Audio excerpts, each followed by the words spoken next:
Hello everyone, welcome back to my YouTube channel. ನಾನು ಇವತ್ತು ಮನೆಯಲ್ಲೇ ಸುಲಭವಾಗಿ ಮತ್ತು ತುಂಬ ಕ್ವಿಕ್ಕಾಗಿ ನಾನು ಪೆಡಿಕ್ಯೂರ್ನ ಹೇಗೆ ಮಾಡ್ಕೊಳ್ಳೋದು ಅಂತ ತೋರಿಸ್ತಾ ಇದ್ದೀನಿ. ನಾನು ಇಲ್ಲಿ ಒಂದು ಬಕೆಟ್ಗೆ ಉಗುರು ಬೆಚ್ಚಗಿರೋ ನೀರನ್ನ ಅರ್ಧ ಬಕೆಟ್ ಅಷ್ಟು ತೊಗೊಂಡಿದ್ದೀನಿ. ಅದಕ್ಕೆ ಒಂದು ಸ್ವಲ್ಪ ಕಲ್ಲುಪ್ಪನ್ನ ಹಾಕ್ಕೊಂಡಿದ್ದೀನಿ ಮತ್ತು ಸ್ವಲ್ಪ ಬೇಕಿಂಗ್ ಸೋಡಾ ಹಾಕಿದ್ದೀನಿ. ಅಡುಗೆಗೆಲ್ಲ ಹಾಕ್ತಾರಲ್ಲ ಆ ಸೋಡಾ ಹಾಕ್ಕೊಂಡಿದ್ದೀನಿ, ಒಂದು ಚಿಟಿಕೆಯಷ್ಟು. ಮತ್ತು ಒಂದು ಲೆಮನ್ ಹಾಕ್ಕೊಂಡಿದ್ದೀನಿ. ಇಲ್ಲಿ ಲೆಮನ್ ಸ್ವಲ್ಪ ದೊಡ್ಡ ಇತ್ತು ಅಂದರೆ ನಾನಿಲ್ಲಿ ಅರ್ಧ ಲೆಮನ್ನ ಮಾತ್ರ ಹಾಕ್ಕೊಂಡಿದ್ದೀನಿ. ನೀವು ಬೇಕಿದ್ದರೆ ಫುಲ್ಲಾದರೂ ಹಾಕ್ಕೋಬೋದು, ಇಲ್ಲ ಅರ್ಧನಾದರೂ ಒಂದಾಗಿಲ್ಲ ಅಂದರೂ ಅರ್ಧನಾದರೂ ಹಾಕ್ಕೊಳ್ಳಿ. ಇದು ಸ್ವಲ್ಪ ಕಲ್ಲುಪ್ಪೆಲ್ಲ ಹಾಕಿದ್ದೀನಲ್ಲ, ಅದೆಲ್ಲ ಸ್ವಲ್ಪ ಕರಗೋ ತನಕ ವೆಯ್ಟ್ ಮಾಡಿಬಿಟ್ಟು ಇವಾಗ ನಾನಿಲ್ಲಿ ರೋಸ್ ಪೆಟಲ್ಸ್ನ ಹಾಕ್ಕೊಳ್ತಿದ್ದೀನಿ.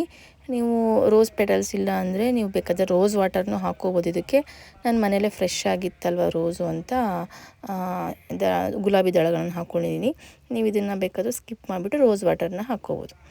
ಇದನ್ನು ಒಂದು 5 ನಿಮಿಷ ಈ ಥರ ಕಾಲನ್ನ ಉಗುರು ಬೆಚ್ಚ ನೀರಲ್ಲಿ ನೆನೆಸಿಟ್ಕೊಳ್ಳಿ. ಸ್ವಲ್ಪ ಕಾಲು ಒಂಥರ ನಿಮಗೆ ಸ್ಮೂತ್ ಆದಂಗೆ ಅನಿಸುತ್ತೆ. ಆಮೇಲೆ ನೀವು ಈ ಥರ ಬ್ರಷ್ ಮಾಡೋಕ್ಕೆ ಸ್ಟಾರ್ಟ್ ಮಾಡಿ. ಇದು ನೀವು ತುಂಬ ಹಾರ್ಡಾಗಿ ಬ್ರಷ್ ಮಾಡಿದ್ರೆ ಸ್ವಲ್ಪ ನಿಮಗೆ ಕ್ರ್ಯಾಕ್ ಆಗೋ ಚಾನ್ಸಸ್ ಇರುತ್ತೆ ಕಾಲು. ಸೊ ಯಾವ್ದಾದ್ರು ತುಂಬ ಸ್ಮೂತಾಗಿರೋ ಬ್ರಷ್ನ ಯೂಸ್ ಮಾಡಿ. ಇಲ್ಲ ಅಂದರೆ ಲೆಮನ್ನಲ್ಲೇ ನೀವು ಉಜ್ಕೊಳ್ಳಿ, ಸಾಕಾಗತ್ತೆ ಅಷ್ಟೇ. ಈ ಥರ ವೀಕ್ಲಿ ಒನ್ಸ್ ಮಾಡೋದಾದರೆ ಈ ಥರ ಲೈಟಾಗಿ ಬ್ರಷ್ ಮಾಡಿದ್ರೆ ಸಾಕು.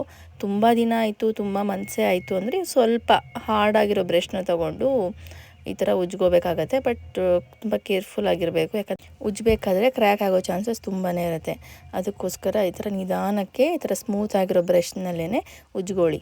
ಕೆಲವರ ಲೈಫ್ ಸ್ಟೈಲ್ ಹೇಗೆಂದರೆ ತುಂಬಾ ಬ್ಯುಸಿಯಾಗಿರ್ತಾರೆ, ಅವರಿಗೆ ಪಾರ್ಲರ್ಗೆ ಹೋಗಿ ಟೈಮ್ ಸ್ಪೆಂಡ್ ಮಾಡೋ ಅಷ್ಟೇ ಟೈಮ್ ಇರಲ್ಲ. ಸೊ ಆ ಥರ ಇದ್ದಾಗ ಮನೆಯಲ್ಲೇ ಒಂದು 5-10 ನಿಮಿಷ ಈ ಥರ ಮಾಡಿಕೊಂಡ್ರೆ ನಾವು ಮನೆಯಲ್ಲೇ ಪೆಡಿಕ್ಯೂರ್ನ ಆರಾಮಾಗಿ ಮಾಡ್ಕೋಬೋದು. ಈ ಥರ ಎಲ್ಲ ಆದಮೇಲೆ ನಾನೊಂದು 10 ಮಿನಿಟ್ಸ್ ಈ ಥರ ರಿಲ್ಯಾಕ್ಸ್ ಆಗೋಕ್ಕೋಸ್ಕರ ಕಾಲನ್ನ ಬಿಸಿ ನೀರಲ್ಲೇ ಇಟ್ಕೊಂಡು ಆಮೇಲೆ ನಾನು ವಾಶ್ ಮಾಡ್ಕೊಳ್ತೀನಿ. ಅಲ್ಲಿಗೆ ನನ್ನ ಪೆಡಿಕ್ಯೂರ್ ಮುಗೀತು. ನಿಮಗೆ ಈ ವಿಡಿಯೋ ಇಷ್ಟ ಆದರೆ ಲೈಕ್, ಶೇರ್ ಮಾಡಿ ಮತ್ತು ನನ್ನ ಚಾನಲ್ನ ಸಬ್ಸ್ಕ್ರೈಬ್ ಮಾಡಿ. Thank you.